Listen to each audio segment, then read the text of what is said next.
Welcome to Esther worship channel.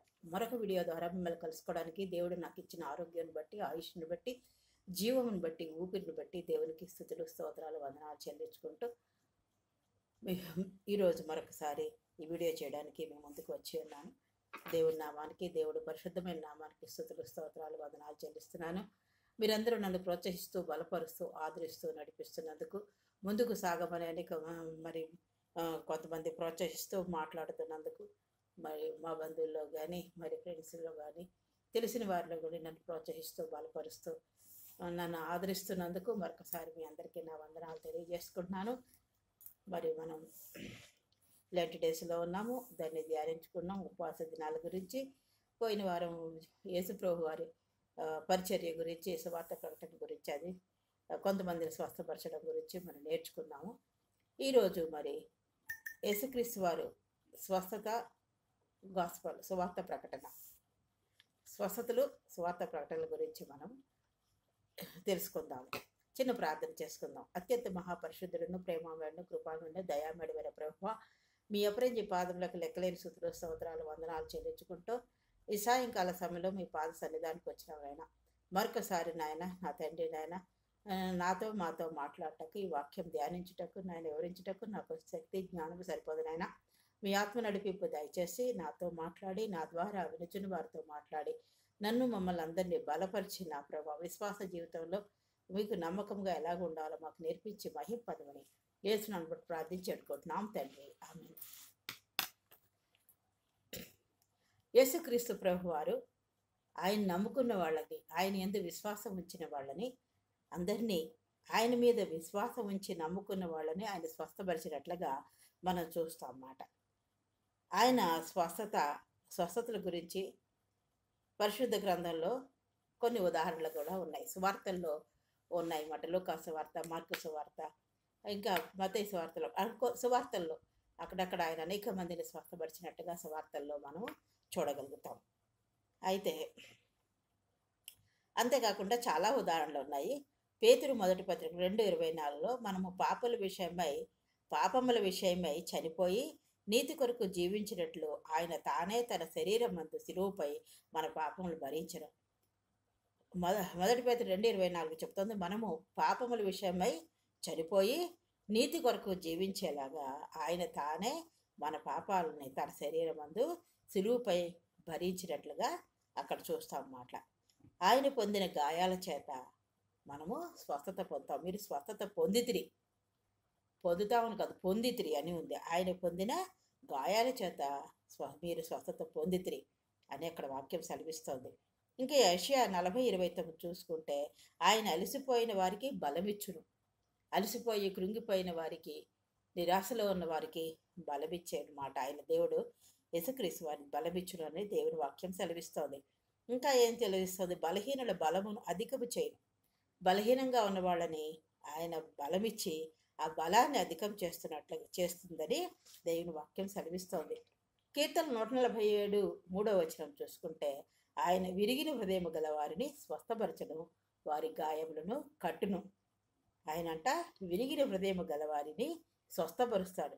విరిగిన హృదయముతో, విశ్వాసంతో, నమ్మకంతో ఆయన వైపు చూసి, ఆయన ఆదరణ గురించి ఆయన ఆశ్రయించినప్పుడు, మనని స్వస్థపరచలాగిన ప్రార్థన చేసుకున్నప్పుడు, విరిగిన హృదయముతో, విశ్వాసంతో ప్రార్థన చేసినప్పుడు ఆయన స్వస్థపరుస్తాడు, మన గాయాలు కడతారని ఉంది మాట. అనేక మందిని ఆయన స్వస్థతపరిచినట్లుగా మనం చూస్తాం. ఆయన ఇలాగా సువార్త ప్రకటించుకుంటూ కపెర్నహూములోకి వెళ్ళి అక్కడ విశ్రాంతి దినమున ఏం చేశారు, సమాజ మందిరంలోనికి పోయి బోధించసాగారు మాట యేసుక్రీస్తు ప్రభువారు. ఆయన శాస్త్రుల వలె కాక అధికారం గలవాని వలె వారికి బోధించరు. శాస్త్రులు ఎలా బోధిస్తారో అలా కాకుండా దేవుడిచ్చిన అధికారం ఉంది. ఆయన వాక్యాన్ని ప్రకటించినట్లుగా సమాజ మందిరంలో ఆయన బోధించినట్లుగా మనం చూస్తాం. ఆయన బోధకు అక్కడ అనేక మంది పడినట్లుగా కూడా గమనిస్తాం అన్నమాట. ఆ సమయంలో వారి సమాజ మందిరంలో అపవిత్రాత్మ పట్టిన మనుషుడు ఒకతను అక్కడ అపవిత్రాత్మ పట్టిన మనుషుడు ఉన్నాడట. వాడు, నజరేయుడకు యేసు, మాతో నీకేమి, మమ్ము నశింపు చేటుకు వచ్చితివా అని అడిగాడు మాట. ఆ దెయ్యం పట్టిన అతను అడిగాడు, నజరేయుడు వగు యేసు, మాతో నీకేం పని, నశింప చేయాలని వచ్చావా అని అడిగినప్పుడు, నీవెవడువో నాకు తెలియను, అని చెప్తున్నాడు. ఇంకాను నీవు దేవుని పరిశుద్ధుడివా అని కేకలు వేసాను. ఇంకా ఏమన్నట్ట, నశింపచేయుటకు వచ్చావా అని నీవెవడవో నాకు తెలియను, నీవు దేవుని పరిశుద్ధుడు అని బిగ్గరగా కేకలు వేసినట్టుగా చూస్తాం.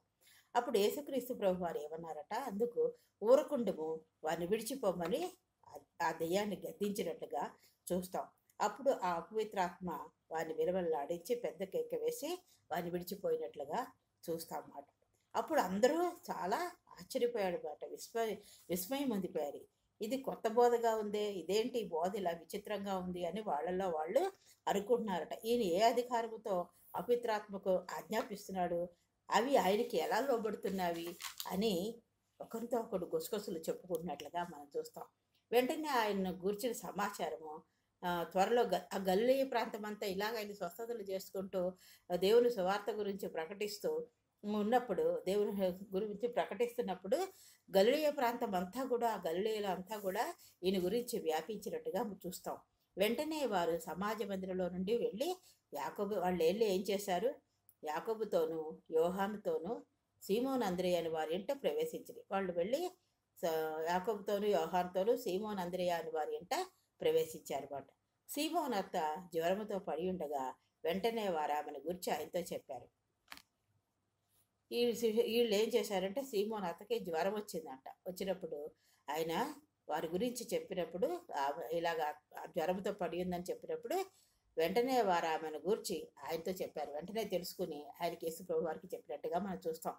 ఆయన వెళ్ళారు, ఆమె దగ్గరికి వెళ్ళి చెయ్యి పెట్టి ఆమెను ముట్టి లేవనెత్తగానే అంతటా జ్వరము ఆమెను వదిలిపోయినట్టుగా చూస్తున్నాం. ఇలాగ అనేకమైన స్వస్థతలు ఆయన చేసినట్లుగా మనం చూస్తాం. ఆమె జ్వరాన్ని పోయిన తర్వాత ఆమె వారికి ఉపచారం చేసినట్టుగా చూస్తున్నాం అన్నమాట. వాళ్ళకి ఉపచారం చేసినట్టుగా, జ్వరం తగ్గిపోయిన తర్వాత ఆమె వారికి ఉపచారం చేసినట్లుగా చూస్తాం. సాయంకాలం ప్రొద్దుగుంకినప్పుడు జనులు సకల రోగులను, దెయ్యములు పట్టిన వారిని ఆయన వద్దకు తీసుకుని వచ్చారు. ఇంకా ఒకటి, సాయంకాలం అయిపోయింది, ప్రొద్దుగుంకిపోయింది. అప్పుడు ఆ జనులు ఏం చేశారు, సకల రోగులను, అనేకమైన వ్యాధులతో బాధపడుతున్న వారిని, దయ్యాలు పట్టిన వారిని ఆయన వద్దకు తీసుకుని వచ్చినప్పుడు పట్టణం అంతయు ఆ ఇంటి వాకిట కూడి ఉండేరు. ఆ పట్టణంలో ఉన్న అనేక మంది రోగులు, దయ్యాలు పట్టిన వాళ్ళు జనులు తీసుకుని వచ్చినప్పుడు, ఆ పట్టణంలో ఉన్న వారందరినీ తీసుకుని వచ్చినప్పుడు ఆ వాకిట్లో వాళ్ళందరూ కూడుకుని ఉన్నట్టుగా, ఆ పట్టణంలో ఉన్న వారు అందరూ ఆ ఇంటి వాకిట కూడి ఉండినట్లుగా మనం గమనిస్తాం. ఆయన నానా విధముల చేత పీడింపబడిన అనేకులను స్వస్థపరిచారు. అనేకమైన వ్యాధులు, నానా విధమైన రకరకాల వ్యాధులు ఉన్న వాళ్ళని, ఆ వ్యాధులతో బాధింపబడుతున్న వారిని ఆయన అనేకులను స్వస్థపరిచినట్లుగా మనం చూస్తాం.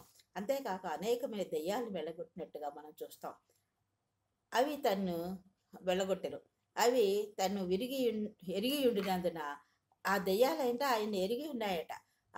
ఉండినందున ఆయన ఆ దెయ్యములను మాట్లాడనీయలేదు. మాట్లాడనీయకుండా ప్రార్థనతోటనే ఆయన స్వస్థపరిచినట్టుగా చూస్తాం అన్నమాట.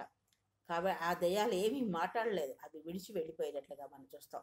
తర్వాత ఆయన పెందల కడని లేచి, ఇంకనూ చీకటి ఉండగా, చాలా చీకటి ఉండగానే బయలుదేరి ఒక అరణ్య ప్రదేశానికి వెళ్ళి అక్కడ ప్రార్థన చేస్తున్నట్టుగా మనం చూస్తాం. ప్రార్థన గురించి కూడా అనేక చోట్ల ఉంది. ఆయన ఒంటరిగా వెళ్ళి ప్రార్థన చేసుకున్నారు, అరణ్యంలోనికి వెళ్ళి ప్రార్థన చేసుకున్నారు, వేకువజామున వెళ్ళి ప్రార్థన చేసుకున్నారు, పెందల కడ లేచి ప్రార్థన చేసుకున్నట్లుగా మనం చూస్తున్నాం. ఈ సాయంకాల సభలో నాకు మీకు అలవాటు ఉందా? పెందల కడ లేచి ప్రార్థన చేసుకుంటున్నామా? ఒంటరిగా ఉండి ప్రార్థన చేసుకుంటున్నామా? విసుగక ప్రార్థన చేసుకుంటున్నామా? మనకి ఇంకా సమస్యలు తీరట్లేదు, లేకపోతే ఏమీ జరగట్లేదో అని ఆయన్ని వదిలిపెట్టేసి మనం నమ్మకం, విశ్వాసం వదిలిపెడుతున్నామా? మరి దేవాది దేవుడైన యేసుప్రభు వారే ప్రార్థన చేసుకుంటున్నప్పుడు, ఆ శిలువ మరణాన్ని జయించడానికి ఆయన ప్రార్థన చేసుకుంటున్నప్పుడు, ఈ లోకంలో ఉన్నప్పుడు శక్తి కావాలి, జయము కావాలి, మరి అనేకమైన విషయాల్లో ప్రార్థనాత్మ ఉండాలి. ఆ ప్రార్థన లేకపోతే ఏమీ జయించలేమని ప్రార్థన చేసుకున్నప్పుడు మనం ఎంతటి వారు మనం ప్రార్థన చేసుకుంటూనే ఉండాలి. మన జీవితకాలం అంతా ప్రార్థన చేసుకుంటూ ఉండాలి. ఒక కుష్ఠరోగి ఆయన వద్దకు వచ్చి ఆయన ఎదుట మోకాళ్ళను, నీకు ఇష్టమైతే నన్ను శుద్ధిగా చేయగలని ఆయనతో చెప్పి ఒక కుష్ఠరోగి వచ్చి ఆయన వేడుకున్నట్ట, నీకు ఇష్టమైతే నీకు ఇష్టమైతే నన్ను శుద్ధిగా చేయగలవు అని చెప్పి ఆయన్ని వేడుకుంటున్నట్లుగా మనం చూస్తాం. అప్పుడు ఆయన కనికరపడి చెయ్యి చాపి వారిని ముట్టి, నాకు ఇష్టమే, ఆయనకి